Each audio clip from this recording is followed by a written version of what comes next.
Welcome back. Today we're going to tie a fly that I say this a lot, but it's one of my favorites. And actually, I was doing an interview. I think it was this year or last year sometime, and somebody asked me what my favorite fly was. And of course, generally we're talking about my flies, and I kind of took the guy back because I said, well, I think my two favorite flies are the Gray Ghost and the Lady Caroline, which are one's a steelhead fly, and it has more to do with just the beauty of these things, right? But I was telling Jeremy this morning, I said that the Gray Ghost, of all my memories, of all my favorite memories, it has nothing to do with the biggest fish or any of that kind of stuff, but just the things that you just are captured in your mind. And virtually at least 75% of them come with a Gray Ghost for me. And so, but as things progressed and we got into the whole articulated flies and all that stuff, it kind of took a back seat. But one of my biggest rainbows in life was on a #2 Gray Ghost. And I'm going to show you some of Carrie Stevens' stuff. She's the inventor of this fly, and dozens and dozens more. We owe her a huge debt of gratitude because she was one of the first people to blend bucktail and feathers together. But two of my biggest lake trout ever was on a variation of a Gray Ghost, and one of my biggest rainbows ever, and some really good browns. But it's just one of those flies, especially like we keep talking about the new trout spay thing coming on. This is a fly that anybody that swings trout spay, you're crazy not to have one of these flies. And I would say it behooves you to learn to tie them because the commercial versions are so bastardized and so not like her fly, it's crazy. And so it really would help to tie these if you can, or find somebody that'll tie them for you. Relatively straightforward fly, it's the beauty of it. And I'm going to go through a couple of things of the traditional style of how she did her flies, which was just so far advanced. It's so neat that somebody, as a kid tying, I really didn't understand what she was talking about, and I've got a book here. Graydon Hilliard did this book, and it's just, this thing should be in everybody's library. This guy did so much research on it, and it's not just the Gray Ghost. This is a Gray Ghost on the back. You can see it comes in a multitude of sizes, obviously. But the thing that you'll see, especially for the new tyers, you're gonna see when you look at these flies, not necessarily new tyers that just come on in the last 25 years or so. We haven't seen these flies. We saw these really cheesy variations of the stuff. But the thing that you're going to see in this book, or you can research a lot of stuff, but I'll just show you a couple things that I really dug about her flies. This one right here, and it has to do, when I was asked about that fly, which ones I liked, I said the Lady Caroline and the Gray Ghost. And the Lady Caroline was a Bob Verdica fly. That guy's just a freak show tyer. He's I don't know, his simplicity and his blends of colors, and that's the same thing with these. When you look at this Blue Devil here, and you see the blue and the orange, mixing in there, it's just like magic the way she could blend her colors. And then there's a couple other ones that were really my favorites. This Pink Lady, this is the variation I got that giant lake trout on. And you can see I used a solid gray feather with a little accent grizzly, but it's these blends of color. It's these things in here that are just so, just ahead of her time, and the wing sets and the way she did things, just really, really, for traditional ties, it doesn't get better than this. And so and especially if you've been tying a while, or even if you're just starting, this fly, it'll hunt for you. I don't care where you fish, it'll always fish. And it's pretty straightforward. It's just a couple of things you're going to learn to do that'll help the fly. And if you don't do them and you screw up a little bit, it still fishes. Because I can assure you, my first ones were pretty ragged. So anyway, we're going to go through the fly. I haven't tied one. I have not tied this fly in so long, it's crazy. So it's going to be fun for me. It's been, I'll tie one a year maybe, but it's been a while. So I'm going to go through everything. And some of the stuff that's in here, you don't necessarily have to have. The jungle cock for sure. you know, that's kind of hard to come by. You can buy it, you can buy them singular, or you can buy full necks. But I'm just going to walk through it. So what we're going to need, I'm going to tie it, and I'm going to show you, that's one of the first things I'm going to show you. In the back of this book, and a lot of people associate Carrie Stevens flies with these, see if I can get my finger on the right one, right here. All right, you see that fly? It's a lot of these are Maine trolling flies. Most of her flies were trolling flies, by the way. And they're on these huge hooks, right? And this is a Carrie Stevens hook. I used to tie, when I first started tying big streamers, I tell people all the time, when we started articulating, it wasn't because we needed bigger hooks, because this is what we were using. I mean, this is a number 2 4X. This is a Carrie Stevens trolling hook. This is an 11X. And so we had bigger hooks in the day, but we kept seeing them hit the front of this fly, like boom, they'd hit the head up here. Well, here's the hook. Well, these flies were designed as trolling flies, and they come in at them, and they're moving constantly, right? And so, but at any rate, as you saw in the back of this book, any one of these flies, you know, you can see right here, that little guy up there, that's about the size we're going to tie. And so that would be the small range.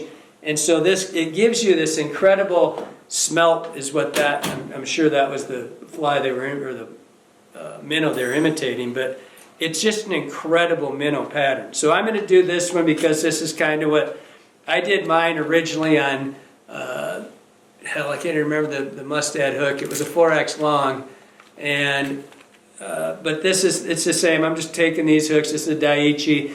This is a 220 or 2220. I mean, 4 extra long down eye. If you want to go to ring eye, that's great. Doesn't really matter. I'm just going to do it how I tied my own. Like I said, I did them almost all mine. I did on 2s and 4s, and so it's pretty simple. For thread, so I've got the hook. For thread, I'm going to use some Vivas 140. Shine. I like that. It's really shiny. I like that because these have, to me, a traditional fly without a really, really beautiful lacquered black head just doesn't cut it. It's just, that's how it should be. It's going to have a red floss body on it. I'm going to have silver tinsel. This is a large mylar, which is a lot easier than what they had to work with in the day. They used actual metal tinsel. And so we're going to have body. We're going to have bucktail as an underwing. We're also going to have a little piece of pheasant crest under there. It's going to be a throat.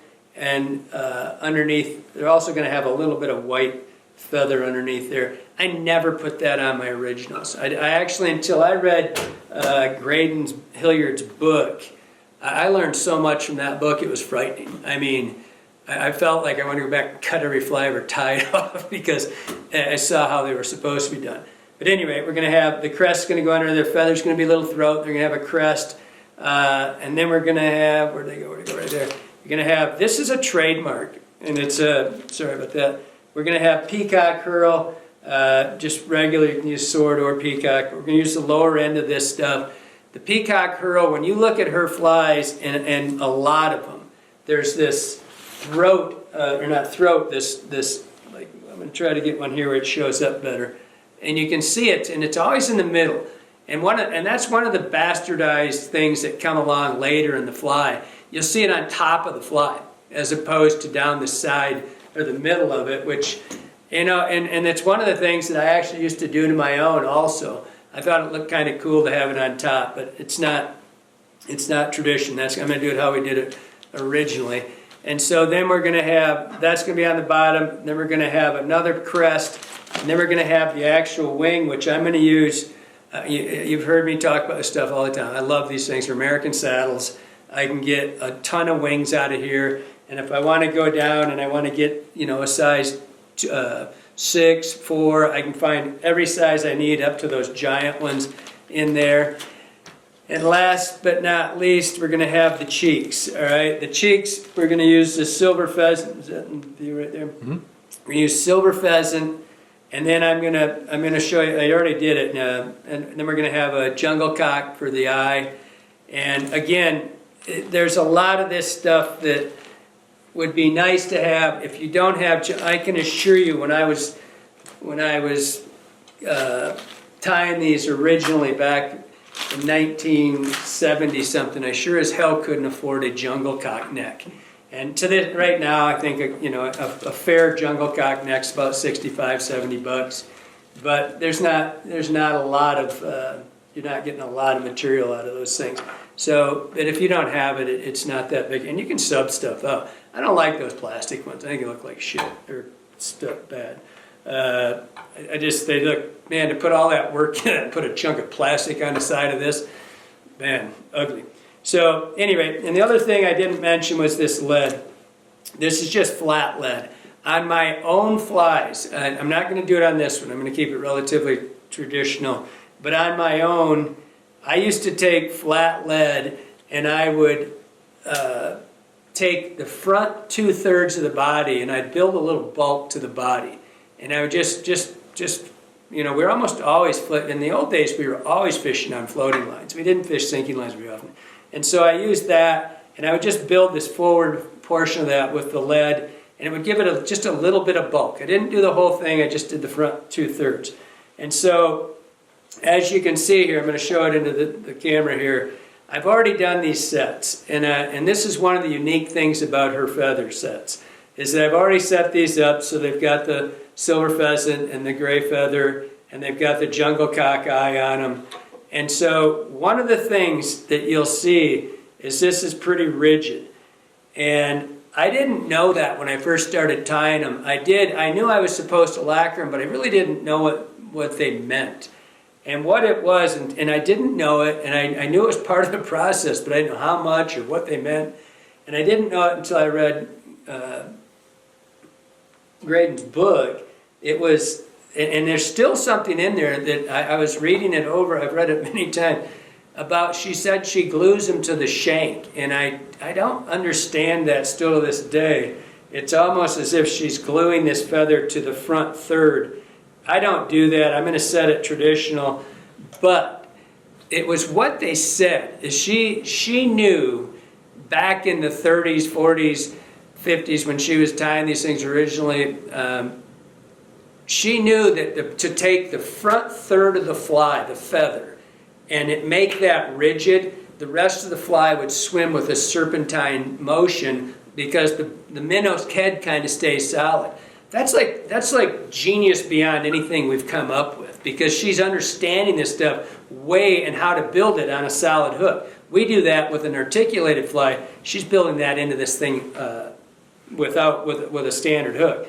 Pretty cool. I mean, I didn't realize at the time that how she did that. But anyway, we're going to tie this. We're going to have this kind of traditional bigger head. Don't make a really short little head. I'm going to want a relatively long set on my head here. And I'm going to take one liberty with this fly, and I'm going to tie it how I tied my own, and I'm going to set this tag slightly longer than you would normally. Hers was like 2 turns, and I'm going to do mine. I did mine about 6 turns of Mylar, and then I put my floss on, and so I'm going to do it that way. I don't know why. It's the only thing I'll do to. I don't even know if it's because I saw the first fly. I had no idea who Carrie Stevens was when I started tying, as far as that I knew it was her fly, but I didn't know exactly how instrumental she was in our business. And so I just kind of took a liberty with it. And so I'm going to do it the same way right now. Now this is, unlike the old tinsel of the old days, this is Mylar tinsel, gold on one side, silver on the other. And so I'm going to tie this in with the gold side facing me. And what I do to measure this is I'm going to set this right there about a 6-turn tag. And so see how I left that sitting there right there? And I'm just going to come nice and smooth, and I'm going to come forward, and that's where I'm going to start my floss. And so that's just, it has nothing to do, it won't matter if you do 2 turns and go forward and put red floss in, it won't matter. And so now I'm going to put just nice, tight turns, or if I was at 5, and this is just up to you. That's about where I did my own. again, if you want to go total, if you want to do it right, buy that book. Go out of that thing, because that is something. I love that thing. Get in there. Having troubles with these materials wanting to be their own, they have their own mind lately. So now I'm going to take this just 4-strand floss, and my hands are a wreck right now. When you work with this stuff, I've been building cabinets and my hands are just a wreck. So if your hands are rough, you can fray this. You watch the superstars, you know, the Atlantic salmon guy, a lot of times you'll see him tie them with silk gloves, and that's a lot of the reason, so you don't fray your materials. I'm going to tie this in right tight to where that floss starts. I'm going to just take this forward. There's no build on this, doesn't matter if you cut it off, there's no build on that body. I like to just make nice clean wraps as I go forward on this. Just keep it nice and tight. So right there, I kind of went through that. I just want it to look, nice. Don't rush these things. Make this thing. I'm not using the rotary because for one reason only, because we're doing this fly they didn't have rotary vices. Damn, that material clip's just fighting me today. It's going to continue to do so also. So just nice smooth turns forward. It's going to get covered up. Try not to. I have trouble moving the materials forward without sliding them through my hand. Like I start close, I don't know why, it's how I've always done it. And that's what frays it. The original, I was, this morning when I was having breakfast, I was looking at that. The original ones frequently have orange. Well, I think it took a while to get a standardized look to this fly, because there was orange on the original one, and I looked and I saw another one that had red. I don't know. It probably start. I think the ones I've seen originally had orange, but the first one I saw personally had red, and so that's what I'm going with right now. So now I'm right here where I started. The other thing I saw with her fly was that I noticed it's the first time today, every fly, and one way you can tell is she always put a red in her head, so I'll show you if I remember it, but the head had a red stripe through it.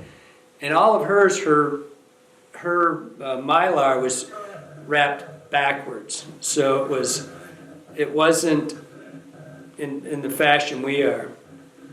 And so just going forward, keep it kind of, even wraps here. Sorry, I'm kind of falling out of. And I never noticed that with her mylar, that I don't even know. I should probably just go look. She's probably a left-hander. I don't know. Okay. So there you go. So now we've got lots of room for a nice head here. And so I'm going to show you right now. I'll probably do it at this camera, but I'll do both. But right here is the signature. Can you see that, Jeremy? Yep. That red, there's a red, if you look at her flies, they've got a red stripe around there. And I was reading something, I don't know where it was, but somebody said if you're going to tie a Carrie Stevens fly, please don't put the red tag in it, because it was her signature. That was all it was. And so I don't put a red tag in it. But that's what I was saying. I was looking at here, this body here is orange on the original one. And so it's just what whatever you're used to. So now we're going to take this and we're going to tie in, I don't know, 5 or 6. I don't think there's probably a recipe. I just kind of get what I like the looks of. Don't go real thin on them. And this is going to go on the bottom down here. And so I like this to come back. If you look at this, but I'll keep referring to it because hers goes back a ways. We're going to be tying probably more on this size, but it's got to end up about the length roughly of your wing set, right? So here's your wing set, and so that's too short. So we're going to have to come in here and just make it roughly the length of your wing set. And so, this is how I do it. There's probably not a right or wrong way to do this. So we come in here, just set this right on the bottom. And before you move on, make sure that these things are right where you want them. Everything's going to lay. I'm not sure what this is supposed to be. All I know is that it's good. I like it. And I'm going to just double check. I don't want this longer. I don't like to cut. I'm going to set this in here. So right there, I don't want it longer, so right there I'm pretty close to perfect, right where I want it. Lucky. So now we're going to take a little bit of bucktail. You don't want to overpower it with the bucktail. I'm going to cut a little more than, and I want to show you something. When I do this, I stand the bucktail straight up like this. I don't cut it lengthwise because it's on an angle already, and I want it to be the same length. And so I'm going to stand it up straight to start with, cut it. Now we're going to come in here and pinch the tips. All I want is the tip hair. I'm going to pull the really long ones out, and I grab the tip hair, and I cull all that stuff. That's gone. I'm going to take just that hair there. I'm going to take it, make sure it's long enough. I'm going to trim it at a 45, set it right on top. Try not to get my hand in here. And I'm squeezing this. I want it to stay on top, but I also want it to cover. And then I'm just going to move forward. Nice tight wraps. And you can see when you cut that at a 45, I get a really clean, no build. I don't get any bumps to it. I'm looking to have this thing be, nice and, I want that hair to be nice blend. I just want to see that everything's exactly where I want it. Okay, now this is the thing that I saw. Oh, don't do that. Need that. It's a Pheasant Crest. So I didn't do this on mine. Work back here. Nice tight. Never do you get to tie in something loose with this. I saw it had I never knew this. I actually tied probably 1,000 of these things before I knew that it had a feather. I guess it's a throat also. It's a double throat. White throat put down here before the crest. And I always put the throat or the crest in as the throat, but I didn't always or ever put this piece of white feather. And I don't know if it's a stabilizer or what it is, because first it's supposed to have this golden pheasant crest, and we want it to sit right in here. Give me you. Don't do that. Take that crap off of there first. These things are always twisty. When you pull them out, they've got these twists to them, and you just got to kind of fight through it. I'm not gonna. It's just going to be. Lay it right on top. I like it to marry over just over top of that. It's a fighter. Jeremy makes me tie sideways here. So I want this to lay. It's a pain to tie with your trying to get this to lay over the top of it and not lean into the camera. So I just want that right over the top. It's fighting me. That'll work. Bingo. Now we get to do that one more time. Now I built a little bit there, so I'm covering up that buildup. Bingo. Give me you. So now we're going to take another golden pheasant crest. This one's going to have to be, you want it to ideally come back to the end of the bucktail. And so I'm going to strip most of this off of here. So I got a good tie in. And it's going to set back here. Again, these are going to fight you a little bit because they're twisted. And I'm not going to, there's probably a way to stop that. I don't know. Just kind of got a round.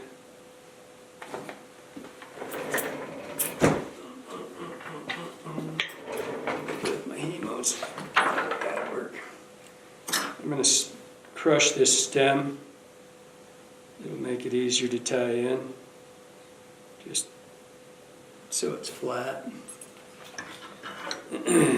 I was chewing on it, but at my age, you get a little long in the tooth, your teeth don't do it like they should. So we're going to give that right on top so that lays, ideally it lays up just a little bit to curl around that. There's probably some Atlantic salmon guy watching me going, God, I want to kill that guy. Look at him destroying that. Call me for the help I need. Okay. Now we're laying nicely. That's as long as I can make that. So now we're going to take these wing sets and we're going to set these. And this is what I was saying earlier as I was reading this book, that there's an instruction there where it says that she glues it to the shank of the hook. And I don't know if that means that she actually physically glued these right now to the shank of the hook or not. I never did. And obviously, or if I did, I'd be doing it right now. So I'm going to set this. I'm going to go 2, 3, and that's just, they're not tight. They're pressure, but I'm not squeezing them really tight. And in a lot of my videos, I've said that I use a quote that I got from Carrie Stevens, and not her personally, I just read it. She wrote, no amount of thread can counteract a poorly set feather. And meaning, no matter how hard you fight this, you either get it right or you don't. So you either get the set right or you don't. And so I'm coming in here, and the way I found for me personally to get feathers to set was I don't fight them. I come in here and I set it and I go nice and even pressure. I don't have a ton of, I'm not fighting it, and I just let it lay down. And then as I get forward, I progress and get tighter wraps as I go forward. And that way I don't ever, it doesn't ever fight and start rolling on me. You got 3 stems there, so I'm just going to cover this up. Nice, and I've got a nice set here. The wings are right where they belong. Come back.